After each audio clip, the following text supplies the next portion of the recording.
welcome to How to Deal When the Shit Gets Real podcast. I'm Rietta.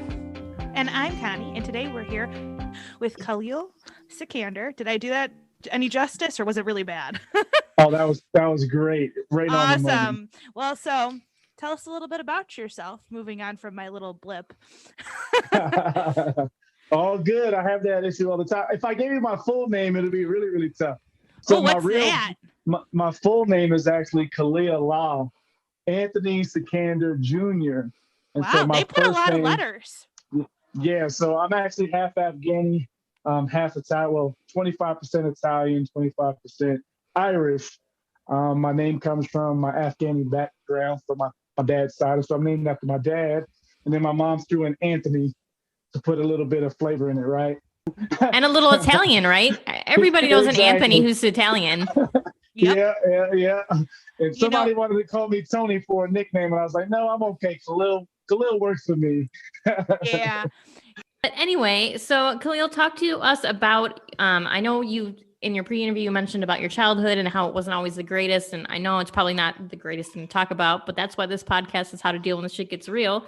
So kind of walk us through that a little bit. Tell us what you went through and how kind of you got started. Absolutely. I grew up in Brooklyn, New York, was where I was born and raised. My mom was a single mom, raised, three of us to start by herself in Brooklyn, New York, in a very tough situation.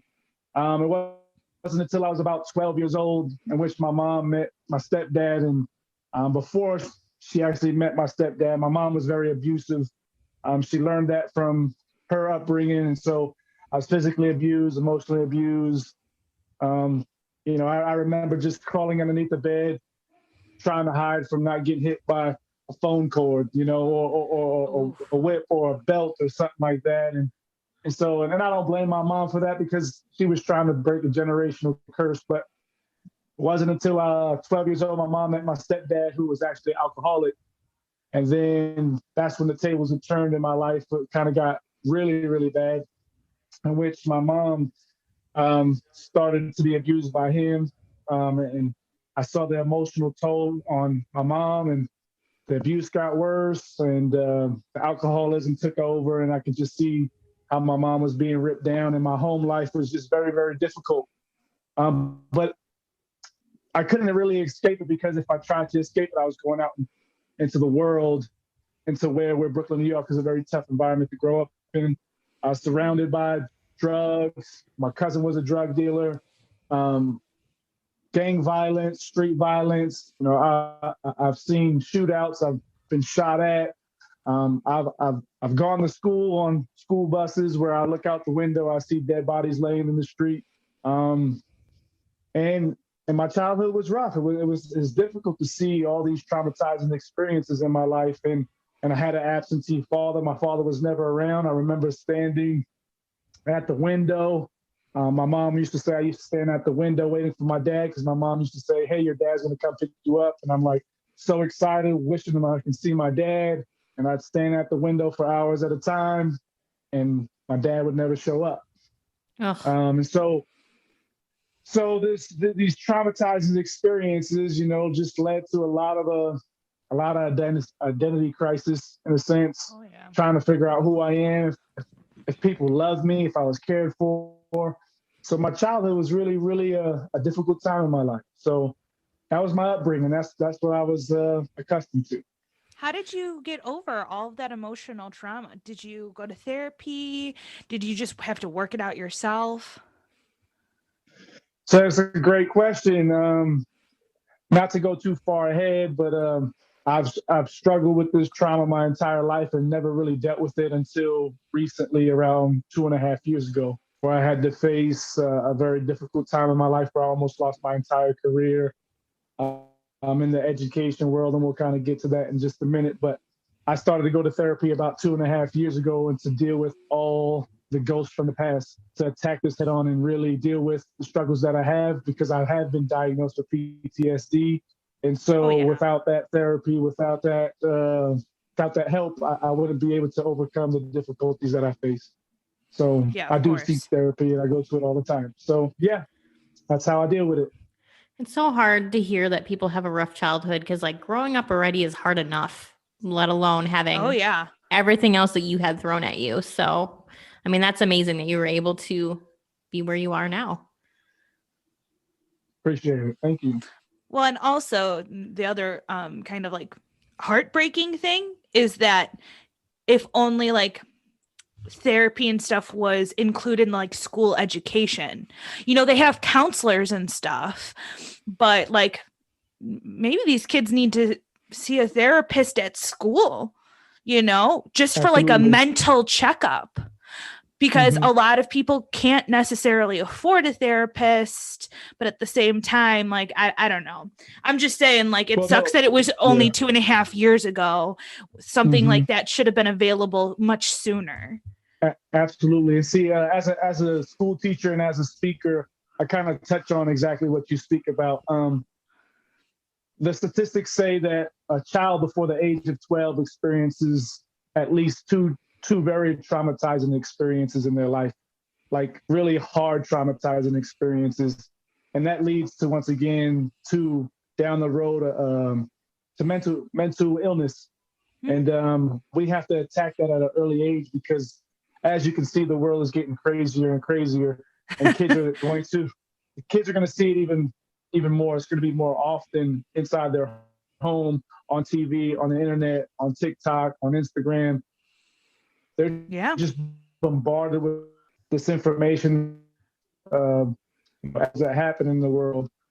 We, as educators and as a coach, we try to kind of help kids get these specialists in our schools, because a counselor really doesn't do much justice. They can talk to them, but they're not mental health professionals. Exactly. And we got to get mental health professionals into our schools. Yeah. So. Yeah, absolutely.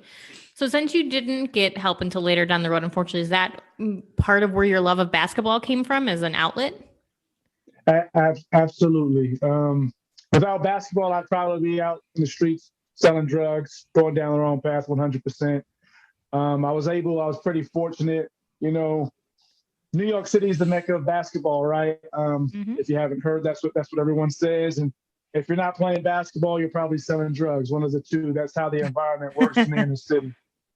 And so I was able to fall in love with basketball, and I had some great mentors in my life that really led me down a path to finding my own greatness in the world of basketball. I wasn't a big kid. I was probably, when I was growing up, I'd probably be 5'8", soaking wet, probably 120 pounds. So I wasn't a big kid. And they just instilled a work ethic in me. And I was always on the basketball court at least 8 to 10 hours a day playing basketball. Wow. And these mentors really guided me, really directed me. And I fell in love with the game so much that it changed my life. I was able to get a college scholarship and visit places that I never imagined that I would visit in my entire life. And I owe that all to the mentors in my life that helped me get there. That's awesome. I mean, what a great story. You find a love of a sport and it just carries you through. Yeah. It's just, I don't know. And it's not, I'm blessed, but it's not just about sports. Any extracurricular activity out there, if you find a passion and you love it, go for it. And it can change your world. It can change your attitude. It can change your outlook on life. And that's as a basketball coach and as a teacher, that's something that I really emphasize. It's not just about sports. It's about finding something you love, finding your creativity, and going for it. And you can change the world. You can change your own world, and you can do some great things with it. Absolutely. Yeah, for sure. Especially because it also keeps you away from all the dangerous situations. It keeps you away from the drug dealing. It keeps you away from the abuse. That's why people like how you found basketball. It's also another way to stay away, and you're not going to be surrounded by something even more dangerous. Absolutely. And you hit it perfectly, because my friends, I had friends that were all into that, the gangs and the drugs and things like that. They chose to go that direction. I would find myself on the basketball court, and then I would meet back up with my friends after my long days on the court, their long days on the street corner, and I'd match up with them, and and we talk, and they give me this crazy experience that they've talked about that was pretty like over the top, like crazy life or death situation, like shootout stuff and just beating somebody up or robbing somebody or something crazy like that. And I'm sitting there going, man, I'm so glad I wasn't there. Something bad could happen to me if I was involved in that situation. So I always found myself staying away from those nasty situations where it could have, taken my life. Or gotten you in jail, one or the other. Absolutely. Those are your two options, that route. Yeah. Yeah, pretty much. So you already kind of touched on it about you found some of your greatest mentors and inspirations in the basketball world. Is there any certain person or certain memory that really sticks out to you? Yeah, absolutely. To be honest, in our environment, it actually takes an army, right? I truly believe in that. Not just in that environment, but I believe that all across the board, no matter what your circumstance is, you need an army of people to help raise you into a good human being. Like they say, it takes a village. Absolutely. And I had that opportunity. And what was the cool part is, as you can see, I'm a fair-skinned individual, and I grew up in an all African-American community. I was the white sheep, so to speak. If you ever look at one of my classroom pictures when I was a young kid, you have this single, pale-skinned kid, and I'm surrounded by a lot of color, so you can actually point me out pretty easily. And but the cool part is I never felt that way. I always felt accepted. I always felt a part of it. Yes, as children, we all making fun of each other and our ethnic backgrounds and things like that, but I never felt like I was the outsider. And so I actually had a great blessing to grow up in that environment and not feel that way. And it led to me finding, go for it. I was just going to say, kids aren't naturally like that. They don't see skin color. Yeah, they pick on each other and they have fun and they do all that, but they don't see race. Absolutely. And that was the same thing. That's what I felt from that community. And I felt that from my mentors. And like I said, there's 3 individuals that really stepped out, that really, from my memory. And like I said, there's a lot of people out there, but 2 in particular were basketball coaches. One was named Mike Sr., the other name was Bill Calhoun. And then I call him my big brother because I still talk to him to this day. He texts me every Thursday. We call it Family Thursday. And he texts me all the time, and he always checks up on me. Anyway, his name is Prentice Smith. And they just embraced me as their own. They knew I didn't have a father in the home. They knew I had difficulties just like any other kids in our neighborhood who were going through the same type of environment I was going in. But they embraced me as their own. I looked at them as father figures. They inspired, work ethic, sacrifice. They inspired a lot of belief in myself, to find my self-love and find who I truly am as a human being, and to use my talents for good and not use my talents to hurt. And so those 3 individuals just truly lifted me up. They always put me on a pedestal, not to make me egotistical, but just to give me confidence to believe that I can take over the world and change my life. And so those 3 men I'm forever grateful for. Again, I remember walking up and down, the streets of Brooklyn with Prentice. He actually introduced me to one of the greatest basketball players New York City has ever seen. His name was Booker Smith, was in Sports Illustrated. And I used to play with Booker Smith every Tuesday and Thursday in the Salvation Army. Yeah, it's a big deal, and I don't really talk a lot about it, but it was Prentice who put me in that situation to really challenge myself as a basketball player. And I played with some of the greatest basketball players New York City has ever seen because of Prentice, because he believed in my ability and he believed I was going to become something great. That's so he's cool. He's a man that I admire, and to this day, like I said, he texts me every Thursday, and he gives a family check-in, and it's just something special that I don't take for granted. And so P is a very special and inspirational leader that I'll always look up to. I love that he texts you every Thursday, because sometimes even our truest friends don't do that. So I love that he checks in on you. Yep. And he knows my mental struggle. And so he really is taking that, like, again, he's my big brother. He takes that bigger brother role and really takes it seriously. And he's always, again, texting me, calling me, checking up on my children, making sure they're all right. Man, it's been a blessing the last 2.5 years because he's been there through every step of the way through my difficulty as a teacher. That's a good friend. Yeah. So truly family. Yeah. So what inspired you to become a teacher and coach? Again, those inspirational leaders and my mentors instilled a lot of wanting to give back. They were givers, not receivers, and that's something has been ingrained in my soul, ingrained in my heart, is to be a giver and not a receiver. That was the first part. The second part is as a college athlete, I've been through not just a college athlete, but a high school athlete. I had some very terrible high school coaches. Terrible coaches, period. Just a high school coach was very difficult. My junior college coach was very difficult. My Division I coach was very, very difficult. And I was never able to gain a really strong relationship with any of them. They never, besides my mentors and my leaders that I had at home, they instilled in me how to build relationships. They instilled in me how to touch someone's strengths and make them find their strengths and lead them down that path so they don't focus on their weaknesses. And I learned that in the game of basketball, and I wanted to once again be a giver, not a receiver. And because of those experiences, I didn't want anyone else ever to feel the way I felt in those 3 situations when I was playing for those individuals.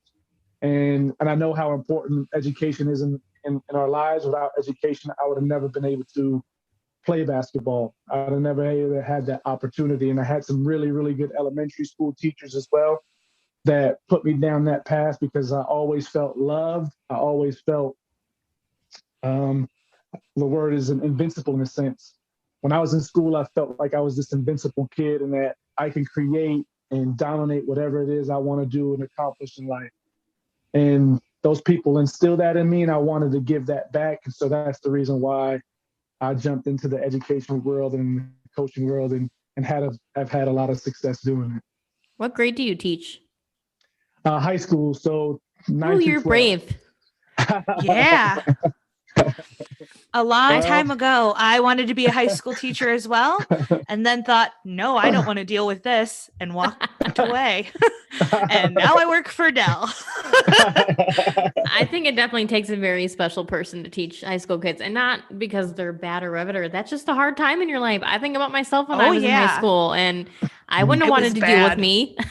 I tried to not I put that in high school in the deepest, darkest recesses of my mind so that I never have to think that period didn't happen. I wasn't that person. It never happened. And we're just going to move forward. That's what happens in my mind when I think about high school. I'm like, I'm not going there. It was bad.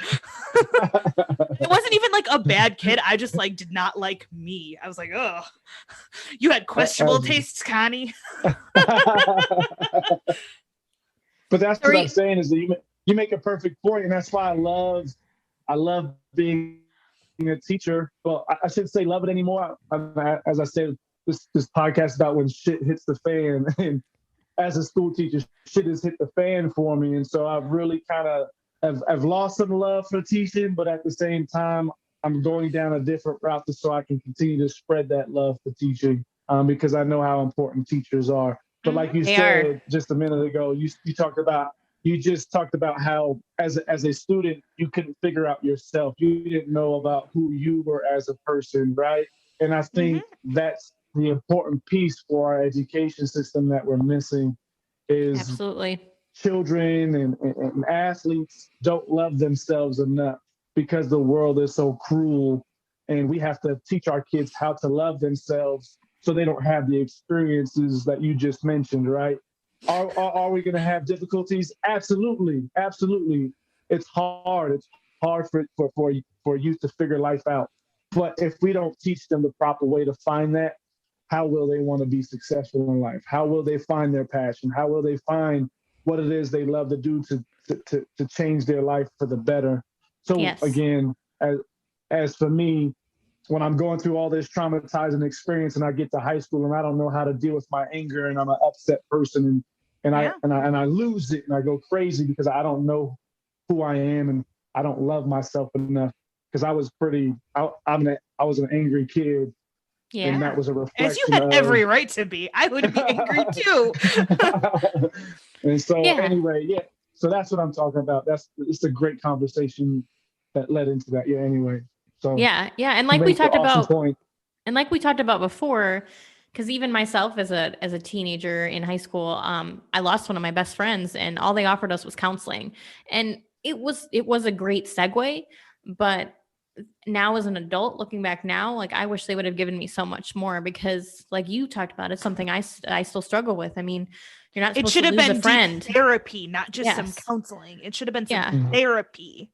Yeah. Absolutely. I mean, dealing with death is hard enough when you're an adult, let alone when you're a 15-year-old kid. And you've lost a friend who's 15 years old and who should have never passed away. Exactly. So your ideas for revamping the system are much overdue. So are you going to run for, what is it, like when they do like the school districts, like the board, run for the board, be like, look guys, I know where you're going wrong. We need to revamp this. We need to bring in some therapists. Come on. Absolutely. I actually went up to the state capitol the other day for our union, and the bills that they want to pass in the state of Utah are pretty over the top. It's saddening. Honestly, it's saddening. Can I ask what are they trying to pass? Absolutely. Like, so one of the bills was a teacher has to post all their lesson plans online as well as their curriculum. And then after they post it, parents have the right to have an objection. No. And if they object to it, the teacher has to revamp the lesson plans within 5 days and then change it, and then it has to be approved again. No. That's crazy. Oh yeah, it was. I already want to argue against it. Like already, I already have like bullet points of why that is horrible. Yeah, exactly. So they're micromanaging that, and then another bill they just put or in talks about is that a parent has every right to sue a teacher for anything, like literally anything. If they felt that their kid was discriminated against, if they felt that the lesson wasn't for them or something of that nature, that parent has every right to sue the parent for emotional damage and things like that. Oh my God, that's insane. It was pretty crazy. And so I'm trying to help the union right now to support, not having this happen and being a voice for our teachers. You know what this all kind of seems like to me? It seems like you just want to put your child in a bubble and you don't really want them to learn anything. You just want them to stay sweet and innocent and pretty in their little bubble and not have anything ruin their precious universe. Like, that's what it seems like to me. It's like you don't really care about what they're learning. You care that they're not learning things you don't want them to know, even though they exist and you can probably Google it. It's just like, yeah, that's right. Yeah. It's just a whole nother level. And then people wonder why we can't get good teachers. Yeah. Oh yeah. You would, if those bills passed, everybody would be like, peace. I'm out. Like, no, thank you.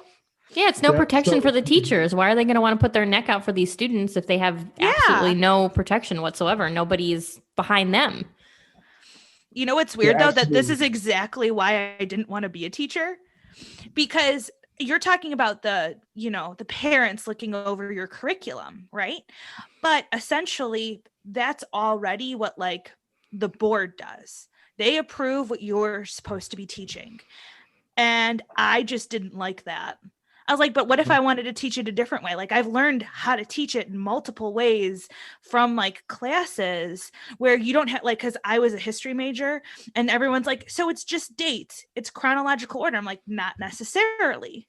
You know, it doesn't have to be that way. You're very like narrow-minded in your history class. But that's how everybody does it because that's what they're told to do. And that's when I was like, I don't know if I really want to do this. And they're all valid points. Again, you're looking at, for me, I'm a PE teacher, right? And luckily for me right now, I was able to avoid the whole pandemic thing because I actually switched to online schooling before the pandemic hit. So I was actually pretty blessed to get out of the classroom, and now I'm just strictly online. And I've been online for the last 2 years now. So I haven't had to experience the whole kids with masks all the time and tell kids to take off their mask and you have to do this, you have to do that, parents calling in, and I haven't had to deal with any of that. So my mental health has been really, really You've been blessed in that point. Yeah. Trauma as a teacher.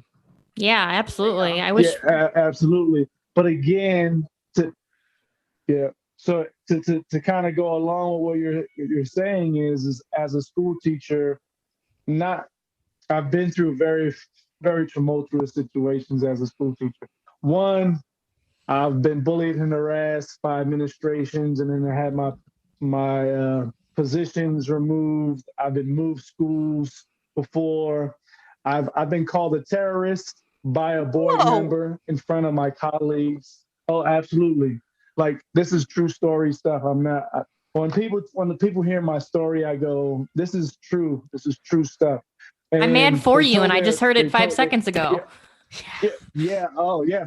And I was called a terrorist in front of my colleagues, and then she proceeds to say, I tell my family to look out for people that look like you at the airport when they go to the airport. Whoa. And Whoa. No. Unacceptable, lady. Because I am sure it was a woman who looked like Karen. Sorry. It's okay. It's okay. It's because I was right. and again, they asked this individual to apologize, right? And then they come back and racial profile me and show me pictures of people who supposedly look like me and show them to my colleagues. And they just slip it under the rug. Nothing is done. And once again, I can't do anything because it's a board member. If I say anything, my life is on the line. Yeah, your job's on the line. That's bullshit. Yeah. You know, I wasn't even thinking about that stuff when I was in college, turning down teaching, but that's true. Like, I was just thinking about how I wanted to teach, and that it would probably, they would tell me no, essentially. Yeah, and and that's the thing is you're at the will of the public. And recently, once again, I'm trying to do some things to help our teachers and support our teachers. I recently met with some district individuals, and they literally said, if someone's coming after my job as a school teacher, what is it that you can do for me to protect me as a teacher? I said, if parents are after me, what can you do for me to protect me? They literally said, we can't do anything. I said, they said nothing. Yeah. They said, if a parent comes in here and says anything, we have to listen to them. And we have to get to the bottom of the problem, and we can't do anything. If they come to your neighborhood and say bad things about you, you can't do anything. You have to call the authorities and call the police to protect yourself. That's literally how bad it is. So I have a question. Is it any better in like private schools? Do you know? I'm just curious. Yeah, no, that's a good question. I don't have the answer to that because I've never taught in the private sector. Done private? Yeah, I've always been a public educator, so I was just curious. Sure. I'm sure. It's probably slightly better. Yeah, I would agree to that because they have jurisdiction and they're not attached to what the government tells them to do because it's a totally separate entity. So I can guarantee that they do have some protections involved in their and policies. They could probably tell a parent, if you don't like it, go. Yeah, there's the door. Yeah, there's the door. But the public, you don't really do that. They don't do that. You don't get that chance. No. So yeah, it's been a crazy journey for me as a school teacher. And shit has hit the fan in my life. It really has, and it's really spiraled down into a deep hole 2 years ago. Again, I almost lost my entire career because I was trying to save people's lives. I won't go into detail about that because once again, if I say something about that, people want to backlash. Yes. Yeah. So No, I'm going to understand. keep that.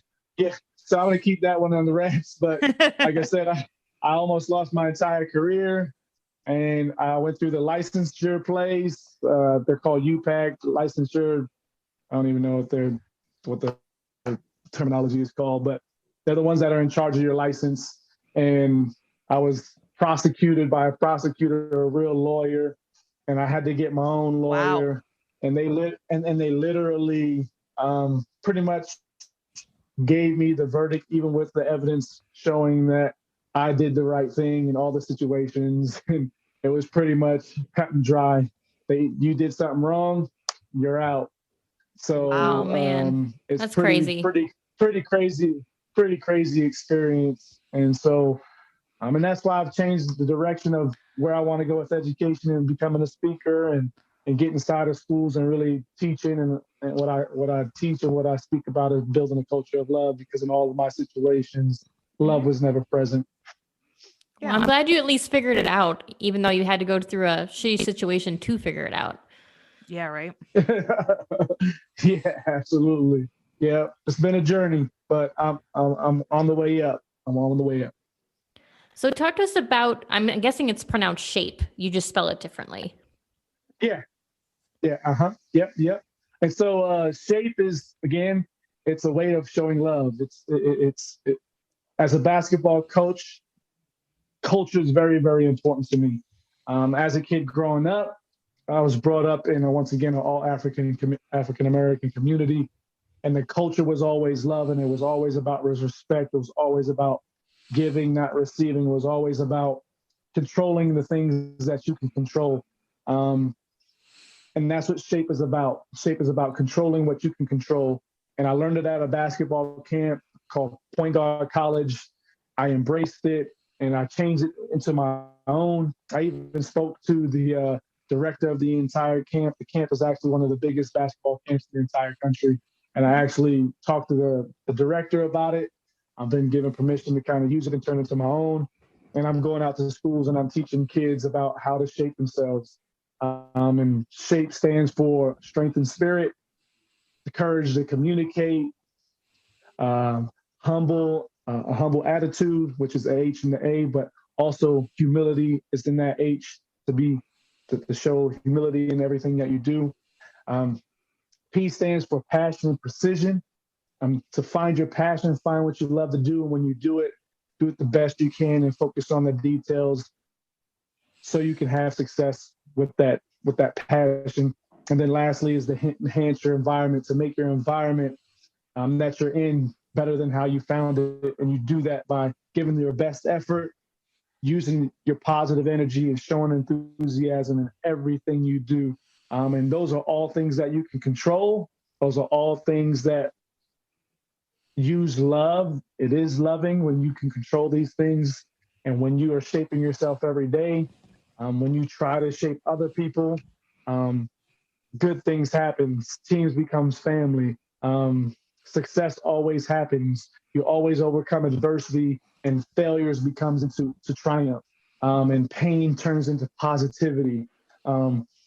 That's what SHAPE does for us. And I've always heard the term, you need to get yourself in shape, right? Yeah.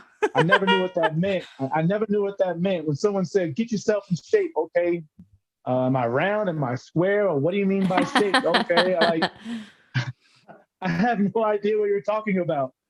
And when I heard that at this camp, and they talked about how it's culture and how that shaping and molding yourself into a better person and a better basketball player by using these things, that's what it's truly about. And that's what sports, or that's what extracurricular activities like band, drama, choir, color guard, no matter what it is, if you're shaping yourself in that environment, you're going to leave it better than how you found it.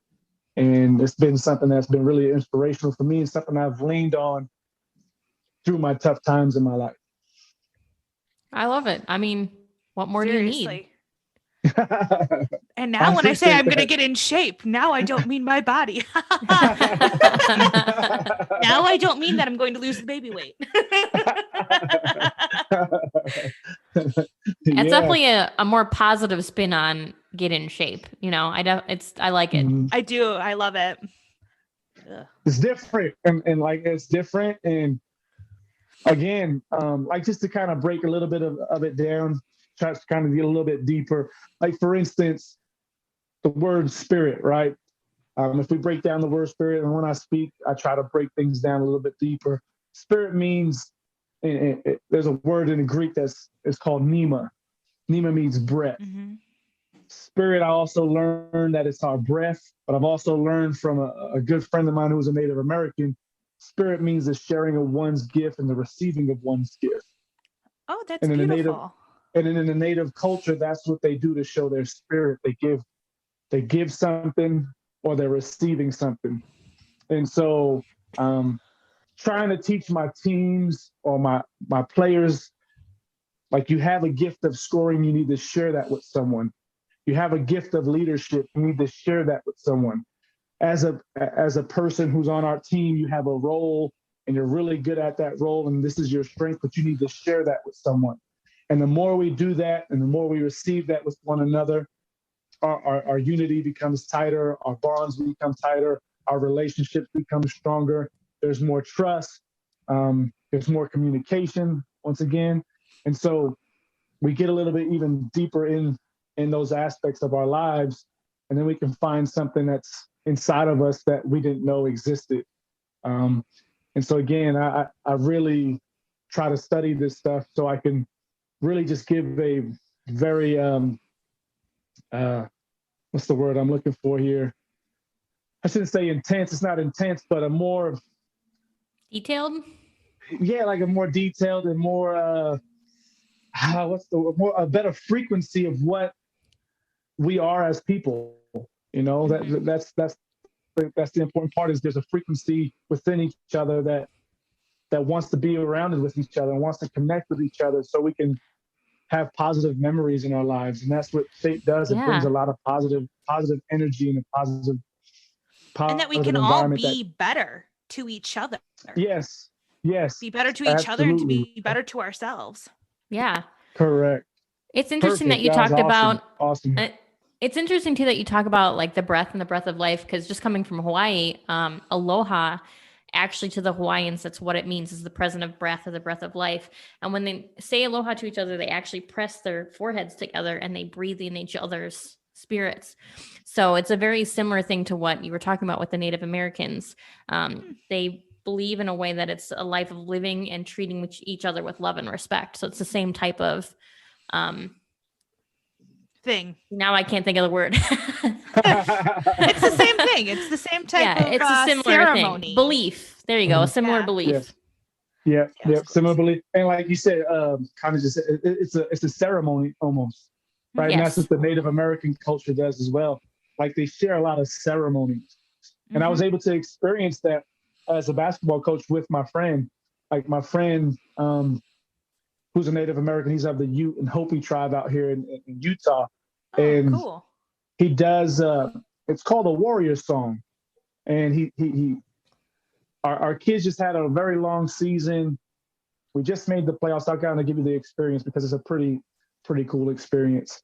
We just finished making the playoffs, had a long, grueling season.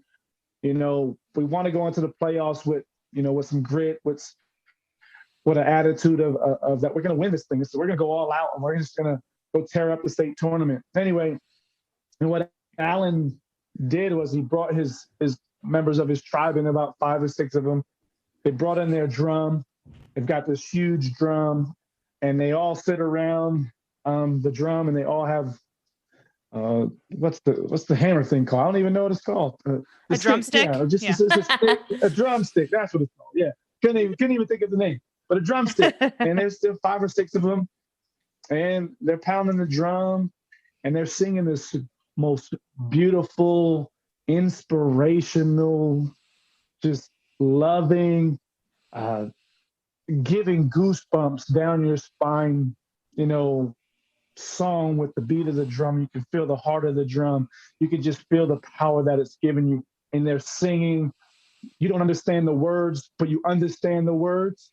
That's how beautiful and just immaculate that ceremony is. And then what they do is, back in the day, that's what they do to send their warriors off to war. That was their gift that they were giving them because they didn't have a lot to give. And so they were sharing their spirit with their tribe and making sure that if they send their warriors off and they might not come back, that their spirit would always be with them. And I shared this with my team, and it was just a memorable experience. I had kids crying. I had kids, smiling. You could just see kids just getting closer together. You could just feel the energy in our gym just turn to something special. It was just an amazing experience for my kids and for me as well, but more importantly for them, because that's what changes people. Those experiences are what impacts their lives so they can impact others when they go out into the world. And so that's what SHAPE is about. It's just about that true connection with our spirit and with our soul that we can give off to other people. And so it was just an amazing experience. I have goosebumps now, and I wasn't even there. So yeah, it's that's what being a school teacher is pretty cool sometimes when it comes to that type of stuff. Yeah. I mean, we're losing those types of memories for our kids because of the direction that the education system is going, and we gotta stop that. Yeah. Well, there's not much more to say than because I didn't know that they were trying to do those types of laws, because it's absolutely ridiculous to think that a parent can dictate school when the teacher is the educator. They have the schooling for it. The parent does not. Listen, I did 1 year of at-home schooling because of COVID. Never again. No, I can't do it. There's a reason there's teachers. Exactly. And you need to let the teachers be teachers. Yeah. God bless the teachers, because I couldn't. No. Yeah. I love my kid, but I was ready to push him out the door. Hey, I'm a school teacher. And I've got 4 kids that are all elementary age except for one. And it was a nightmare, and I'm a school teacher. So that's how I know you're like, oh God, teachers are needed. Yeah, I'm like, oh, this is nuts. I cannot do this. It was crazy. No. It was I only had one. Time. I can't imagine doing it with 4. I mean, I had hard enough time with 1. Yeah, it's because he knows he can give mom attitude. No, they're in their own house. Like, they don't care. It's just all the things. Yeah, that's true. How is it being a remote gym teacher? Like, what do you guys do? What's your day like? I'm just curious. I meant to ask this earlier, but you're good. No, it's actually, it's honestly boring. That's the first word that comes to mind when it comes to this. Sad. This type of just job. There's not a lot of interaction, and I'm an active guy. But honestly, the online schooling is for the kids who want to progress a little bit faster. So they get things quicker. They interact a little bit more. They send a lot of emails. It's hard to not do it in person, but it's beneficial for the kids who. That's one thing about education is we've got to get to a place where I shouldn't say satisfy everyone's need, but give everyone opportunity to do it the way they want to do it. Because everyone's different. And so this gives the kids who want that opportunity, the less social kids, this is something that's good for them because they don't like to be around people. They're more self-conscious, because I get a lot of emails saying, hey coach, I don't really feel comfortable doing this. Is there something else I can do? Oh, absolutely. I'm more than happy to work with you. Let's do this instead. Right. And so that's cool. There's good things that's there in the online world. Is it the best way to learn? No, no, because you need that social interaction to communicate with people. You need that connection with the human race to really find out who you truly are. And if you don't have that ability, you become like I said, I don't want to label anybody, but you become this loner, and you become a person who's hard to communicate with, and you don't know how to communicate. So you don't know how to express yourself, and you don't know how to, when you're angry, to express that to someone in the right way. So Yeah. there's just things like Literally that. listing off everything I knew about this one girl who was homeschooled. Sorry. And so, no, it's okay. But that's and I'm not trying to downplay anyone, because everyone, is Everyone's their own different. person. Yeah, everyone's different. But at the same time, you do need social skills. You do need, life skills to, get through Socialization life. skills. Well, we That's are what social was, yeah. beings. I mean, we are. Yes. That's there's no getting around that. Yep. Yep. It's just at different levels. Absolutely. Mm-hmm. Yep. Yep. Yep. So what's some advice that you can leave our listeners with, and any way for people to get in touch with you if they want to? Yeah, sure. My takeaway from this is, one, learn how to shape yourself. Because if you learn how to shape yourself, you can be someone's light in someone's darkness.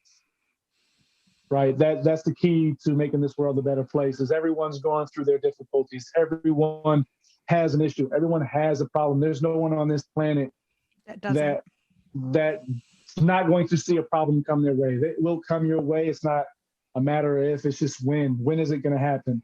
And when it happens, someone needs to be there. Someone needs to help you get through that.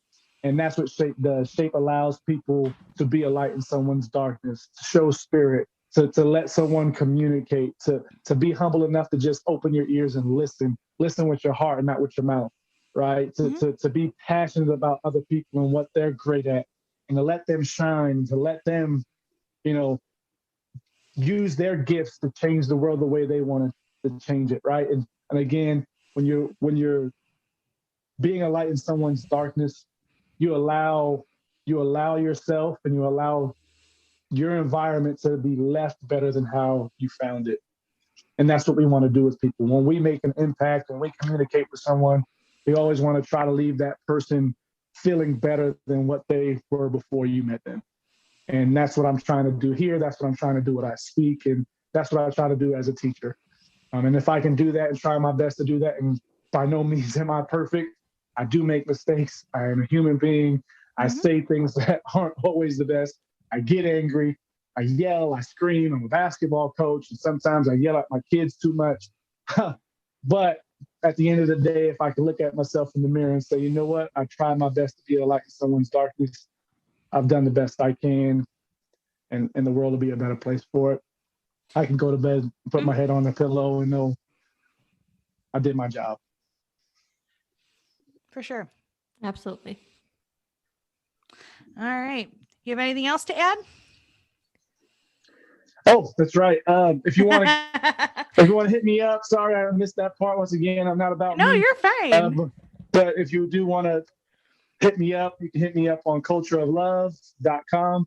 That's my website. That's where you can find my speaker information if you want to book me as a speaker. If you just want to even talk to me and get some ideas about your child and education, what you can do to help them become better, I'm more than happy to help any way I can, to inspire and to lead and motivate our kids, because they're going to be the ones leading the next generation, and we need them to be at their best when they get there. Yes. I love it. We sure do. So this is how to deal when shit gets real, guys. We will see you every other Friday, and we'll see you all next episode.